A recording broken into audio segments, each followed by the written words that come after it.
Alright guys, this is MarkBoy316 with another video, and today's going to be 5 things, the top 5 things in wrestling that I think should have stuck around, that they should never have gotten rid of. So, coming in number 5 for me was the 6-sided ring from TNA. They had a 6-sided ring, it looked pretty cool, and for a long time they used it, it was pretty awesome. It was different than all the other wrestling promotions who always had a 4-sided ring. 6-sided ring was pretty cool, so I think that should have stuck around.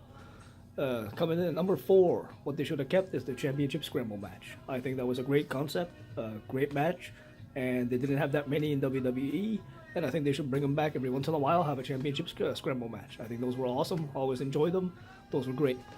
Coming in at number 3, that they should have stayed with and not got rid of, for me, was the War Games. They should have that at least I'd say they put that at Survivor Series instead of the 8-man elimination tags like we've always been used to seeing. Put the main event of Survivor Series in a War Games match, and always have. I know they've had 2 in NXT, but bring back the War Games as an annual thing. Like every Survivor Series have a War Games. Like that would be cool. That should have stuck and should have stayed. It should never have left. Coming in at number 2, what should have stayed in professional wrestling, the use of blood. Now, not all the time. I see their point not to do it all the time, but on big feuds, big moments, cage matches, stuff like that, Hell in the Cells, yes, inquire blood in wrestling. I don't think that should have ever left. You rarely see it now. If it does happen, the referee puts the gloves on, stops the match, and it's not that great. But that should happen. Should have never got totally, like, almost completely gone. You rarely see it nowadays. If you do, like I said, it stops the match. And the number 1 thing that I think that should have stuck in wrestling that you don't see much anymore is that 30-day rule to defend your title. I think they should never have gotten rid of that because you rarely hear that anymore. Oh, it's been 30 days, you haven't defended the title, we strip you of the title, we'll make a tournament or something. You rarely see that anymore because there was a 30-day clause that you had to defend your title within 30 days. And you rarely hear that anymore. I think that should have stayed and never left. Because look at Brock Lesnar, how many times has he defended the title, and it was way past 30 days. They could have stripped him of the titles, had a tournament or something.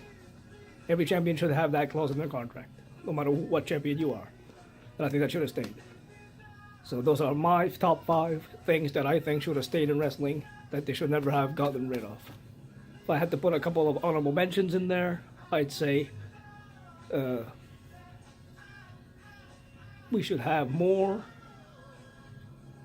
We should bring back King of the Ring. I don't think that should ever have left. Because that was a great pay-per-view, and the winner of the King of the Ring should have been number 1 contender for the title at SummerSlam or the following pay-per-view, in my opinion. That's what they should have had. So, and another thing to me, that they should have kept, as an honorable mention here, they should have kept Money in the Bank at WrestleMania, because that's a match you could have put on WrestleMania. You could kind of build around it. It's cool. You could have kept it at WrestleMania and only have it at WrestleMania once a year. Don't have 3 or 4 Money in the Bank matches at the pay-per-view or something. Stop that. You should have had the Money in the Bank pay-per-view. You should have kept it at WrestleMania. So those are my things that I think they should have kept in wrestling. So thank you for watching, and I'll catch you in the next one.